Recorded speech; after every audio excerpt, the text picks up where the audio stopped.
Hello and welcome to match 5, the final match for this season of the Dominion League. We need to get all 6 points here in order to avoid demotion, anything else, and we leave it in the hands of the rest of the group. So the first kingdom here has a couple ideas. The one that stood out to me was the one with Scrying Pool, testing out full screen here. It works, so from now on we'll be using full screen. So the idea with Scrying Pool is you could draw a lot with Scrying Pool. There's treasury and pawn as things to draw with the Scrying Pool. So I have a fortunate open here with the arms on the 2, and then I can get a Margrave on the 5. Now Cave-O here goes for something slightly different. They go for double stockpile and up to gain a silver from the lucky coin. Now, something to be said about the Scrying Pool deck is that there is no trashing in the kingdom, so I do have to be a bit careful about how I play that lucky coin. I don't want junk cards because I already don't have a way to get rid of the 10 that I started with. Alright, seeing Margrave early is good. Lets me get a pool and a pawn, and there's a Margrave for Cave-O as well.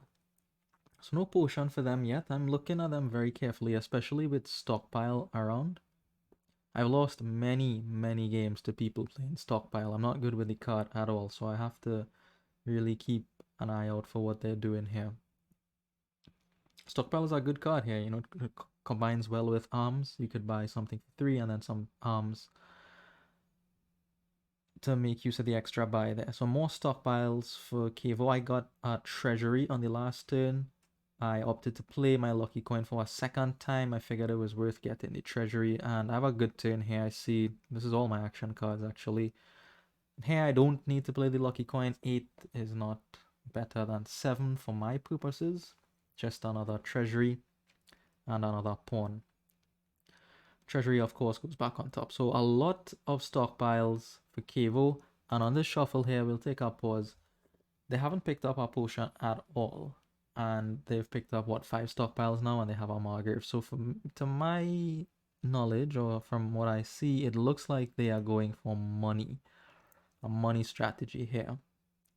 So we'll see how that pans out. I could see it working. They have the lucky coin that's in their favor, and they have all these stockpiles that's in their favor, and there's gardens on the board, so all the extra buy from stockpile can be rewarded later in the game with those gardens. So a lot of stockpiles come down here for Cave-O. They get 2 Margraves and 3 stockpiles from their tavern mat. So they've bought 6 of them now, and I have none. And I am very concerned because, as I've mentioned, I've lost many games to people playing with stockpile and using it well. And this could very well be one of them. Not a good look for somebody trying to get 6 points here. Anyways, we continue with the Scrying Pool plan. I go ahead and I get a stockpile here. Now, that was in the hope that I could contest some of these stockpiles, take them away from Cave-O, kind of mitigate their money strategy. I was hoping to get 1 or 2, maybe 3 if I'm lucky. I know it's a stop card, but it comes out of the deck once I play it, so it's not that bad. Not as bad as a silver in that regard. Margrave attack here, not too concerned about that. Scrying Pool draw is very powerful. Remember how I wanted stockpiles? Well, look what Cave-O did. They took the remaining 3 stockpiles, so now I look kind of dumb with my single stockpile here. But it does come through for me. I am able to get up to Scrying Pool and Treasury here. Otherwise, that would have been a very ordinary hand. Alright, so now I have to count stockpiles because I've exiled my one. Cave-O has 9 in the deck. They go ahead and they get a gold and a silver of the arms. So very good use of the arms there.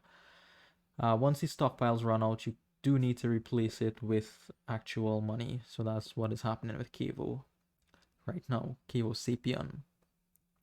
Not a great turn for me here, but at this point, just another treasury. I don't really need the second Margrave, but maybe I do, given how junky my deck is. There's what, 10 starting cards, 2 silver. And Cave-O starts on the provinces here now. So they put down a couple more stockpiles and go for province. Still keeping an eye on how many stockpiles are left. They have 5 more. This Margrave draws into a Scrying Pool dead. Not great. Not even able to get a pawn with the extra buy here. But I am able to land the attack, which is helpful, but not going to prevent a second province from Cave-O-Sapien there. Quiet turn for me is going to be another treasury, and I'm worried now. I am fully worried. Province and silver for them. There are 3 provinces to my 0. And my Scrying Pool thing has not come together in the way that I would have liked it to by this point. Still, I have to persist with the Scrying Pool, and because what else am I doing? So we go ahead, we play a lot of Scrying Pools here. We don't quite get the draw we want though, so still not up to par. All the junk cards in the deck really holding me back here. 8 and no buy is not what I wanted to see. I could start in on the provinces, and I did have a think about that here. Is it time? Do I have to do that? Well, I decide no. Cave-O has exiled most of their stockpiles at this point. There's only 1 left. They do have gold and silver coming in from the lucky coin and whatever they've purchased. And I think I could hold on for maybe 1 more shuffle, so I go for the treasury here. I get my hand murked there by the Margrave. Well, that'll happen with lots of treasuries eventually, so not surprising, of course. Not surprising.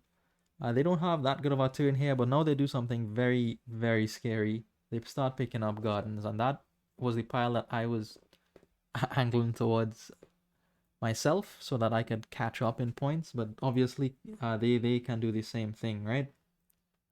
And it's very easy to get gardens. In fact, your hand could be all green and you could still get gardens because of arms. So that is pretty good for them, that on the worst of circumstances, they can still add our gardens to their deck. Margrave gets me to treasury and pawn. Another gold there for Cave-O-Sapien. So I thought there they would have gone for gardens. The gold at that point indicates to me that they do want to go after the provinces, try to end the game on the provinces instead of going for 50% of the victory points. So still not coming together in the way I would like it. You know, I am getting to play the Margrave a little often, you know, maybe once every 2 turns or even better than that. But I want it once every turn. I want to see all my cards, I want to see all my treasure and make use of all that money and plus buy better than this anyway. So again here, now I'm thinking about what to do. I could get an arms myself, and that is what I end up doing. I decide, all right, I can't hold on for any longer now that Cave-O is contesting gardens. That really is bad news for me. So I get a gardens of my own and a pawn. They go for another gold there, so no gardens for them. I'm happy to see that. I don't want them to have the gardens. Their gardens will be worth probably a bit more than mine's, but I've been gaining cards alongside them. Just my cards are actions, their cards are yellow cards for the most part. So I think while their gardens will be worth more, maybe mine's won't be too far behind. So I get mine there. I think it's already worth 3 points, so that's good news. Probably get it up to 4 points by the end of the game. Do not trigger the shuffle here. Most of the Scrying Pools and most of the treasuries are here. And now we go for full green. The only thing that I will continue to add in terms of actions is pawns if I have extra money, and Scrying Pools very importantly. I only have 6 of them and it's turn 15. That seems to be below par, I think. Anyway, Cave-O comes, gets a province of their own, I think. No, gardens. And here, finally, the Scrying Pools come together for me. So I was very nervous for the 16 or 15 turns before this, but after seeing this, I started to have my confidence renewed in the Scrying Pool. I know it works even if there's no trashing on the board, but can it work fast enough? Cave-O was really challenging me, but now seeing this, maybe I can catch up. I'm still 15 points behind right now, so I have a lot of work to do. Let's see how far we could get along here. Now, at this point, I'm trying to think what is left in those bottom 4 cards. I think there's a Scrying Pool and a treasury left. So what I'm going to do is not draw anymore here. Then play the Margrave and hopefully top deck either a Scrying Pool or a Treasury. Now the Treasuries will get scattered back into the deck because I'm buying green cards. Which is honestly okay because sometimes Margrave comes out and knocks Treasuries out your hand anyway. So we stop here, then we get Margrave out. We drew the Scrying Pool, but I think there's a Treasury top deck. Could be double province if I play the coin, but I don't want to play the coin. I don't want the junk. So instead I go for Pool, Province, and a Gardens. Gardens I think is better than Duchy. At this point, Gardens for Cave passes it back to me. Can we get another big turn? We really need two or three of those in a row to mount a comeback here. So far, so good. Scrying Pools are doing what Scrying Pool does. Draws lots and lots of cards. So we are able to get through, I think, most of the deck here with the help of the Scrying Pool. I'm not sure how far these pawns will get me. Oh, doesn't look like it'll get me that far. Come on, play the pawn. So here, I take the buy from the pawn because I said, okay, I'm not going to get further than this.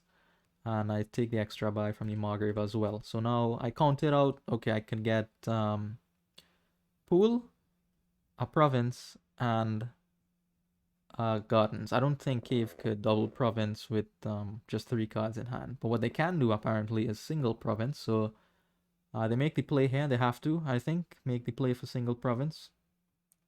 And hope that I am unable to get to that single Province to end the game here. Correct play from them.